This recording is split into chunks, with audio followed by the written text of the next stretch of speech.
Matt Lenihan Boxing Social in association with Empire Fight Store and Forged Irish Stout. We're here. Joe Cordina, world champion. Chance to fight out here in the Kingdom of Saudi Arabia. Anto Cacace, good fighter, and you're on a huge bill. We're not seeing this fight in the heavyweight division for over 25 years, but coming on to yourself, how's your mindset, how's your everything coming into this fight? I'm in a good place. Weight's good, training's going well, got a bit of a suntan, so yeah, I'm happy with it. You mentioned coming out here about 2 weeks prior. Do you think that's helped you, the fact that you've got used to maybe, I don't know, the city? Does it help you prepare better rather than turning up like on the week of the fight and everything's more rushed kind of thing? I come out of back when did I come out? Well, yeah, it was just over 2 weeks ago now. So I'm going to be better prepared. Obviously, the air is completely different out here.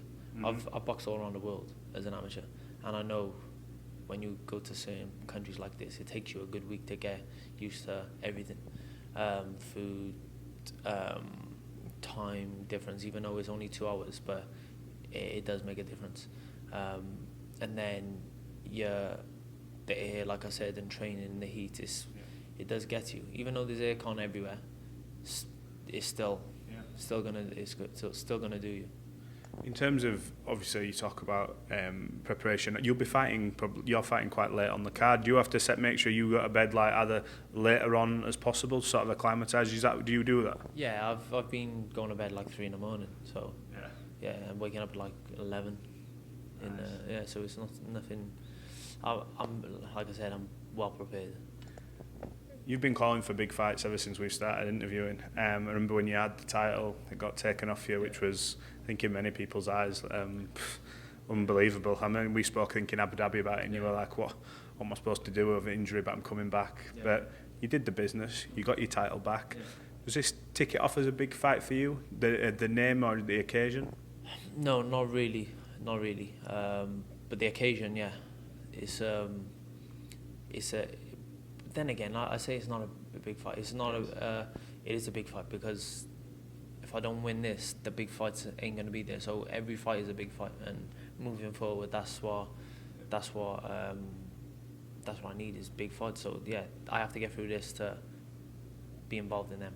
Have you been given some assurances that, look, once I'm saying this with all respect, and I'll interview him as well, but providing you get past him at the weekend, have you been given assurances that, look, once you get past him, look, this is the door that it's open to get these fights? Because you've been calling for names, and then obviously Cacace comes along, earned his shot, he's on the card, but I know you've been talking about other names, but have you had any assurances? Nah, not really, but listen, you put on a good performance, then you're gonna get them opportunities. So yeah,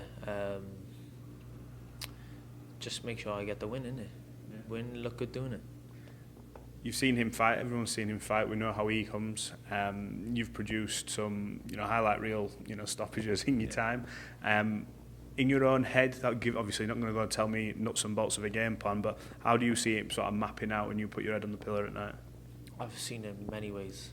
I visualise it in many ways. So yeah, whether it's points, outboxing, walking him down, knocking him out, I see all them ways, but it only comes down to what happens on the night. So I got to make sure that I do everything in my power, that I follow the game plan that Tony set out, and listen to instructions, and that's what I plan on doing.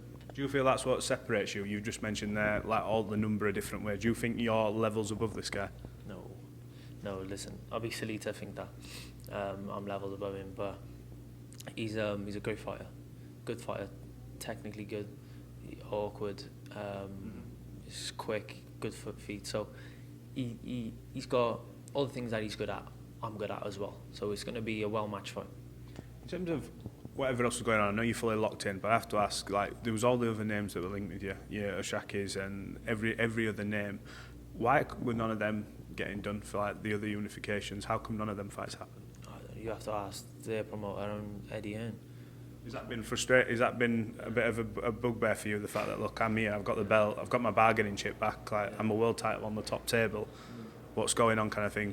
Yeah, them questions I can't answer. The amount of times I've mentioned it, and that's the fights I want to be involved in. but yeah, I just couldn't get it over the line, and for whatever reason, I don't know. Goal to still unify, become undisputed in the division? If it's there, it's there. But my goal is now to secure my family's future. Do you know what point did that get to? You know, when you set off on your journey to be a boxer, it is about obviously securing wealth, financial and stuff like that, but other things like legacy, belts, titles, undisputed, all the accolades. At what point did that fully switch for you? Is that because of the frustration, not maybe getting them where you go, you know what, not even bothering much, make sure everything's right my end so I can, live a happy life? When it comes down to it, I've seen a lot of great fighters, a lot of world champions that have gone not a pot to piss in this day. So when I retire, I'm forgot about, and I'm the one left paying my mortgage or paying this bill, this bill, looking after my kids and my family. So if I'm just chasing belts and I'm not getting paid well, I'm just chasing the belts, and then I'm going to come unstuck down the line. So I want to make as much money as I can to invest in properties and stuff like that, set my family up so they've got something for when I'm gone. So, and I realised that when you got all the other big fighters, they're not really bothered about belts, I'll be honest. Fury, actually, I have to admit, after he got the belts, was more like, I've had all the belts. You ask him about undisputed, by the way, and he goes, what does that mean? I've had all the belts at one point or the other, just not maybe on the same night. Don't know whether he fully believes it, because there must be something there that goes, wow. But it's the paycheck's there, isn't it? Of course, that's on top and bottom of it. Like we was doing a little walk the other day, and the thing he said was, save your money. As you save your money, this, because once we're gone. Is this a chat you had with Tyson? Yeah, we were all walking as a group. And we were all talking, and we was on. I can't remember what we was on about. And money came up, and I said something about I'll only spend if it's for memories from my family. Yeah. Like I don't mind spending like for a nice holiday for all my family, and going a little bit overboard because it's memories I have with my kids, which I'm never going to get back, which I've missed a lot of their lives anyway. But then it came on to money. He was like, listen, save your money, don't spend.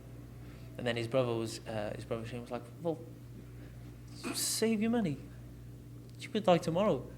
So yeah, it was it was a good crack. But yeah, he's someone who's, I think he's done everything in a sport, so it's about making money now and securing his family, his kids, and their kids.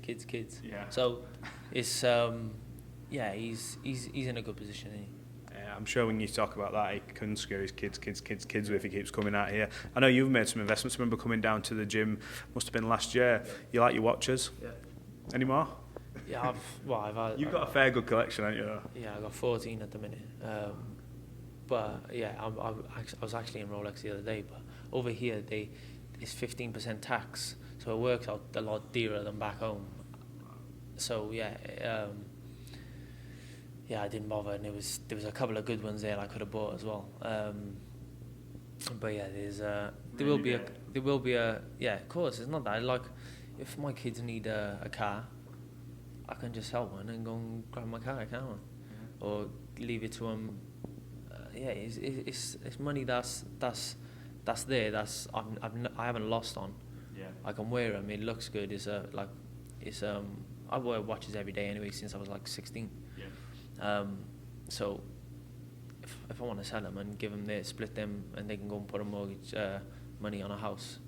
Perfect. It's nice then, isn't it? Absolutely. What's your favourite piece you've got? And do you wear it? Yeah, this one. That's my favourite. What is it? It's a Panda Daytona Cosmograph. It's clean. It's one of the hardest Rolexes to get. It's smart. And it's just, it's not overboard. I don't like all the flashy ones. I was going to say, I've not seen you wearing any like glittered one out. You will never ever see me wearing that. All the glitter ones. Nah, never. So yeah, I got this. I got a few. I got a couple of Daytonas. Yeah, the Daytona are the ones. No, I've got one. No, they're lovely. At. So yeah, yeah, this is probably my favourite. It's my everyday one.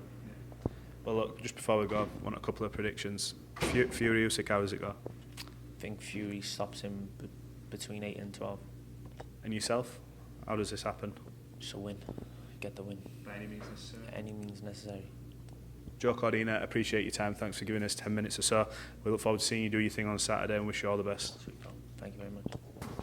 Thank you, bro. Is that all right for you? Yeah. Bye.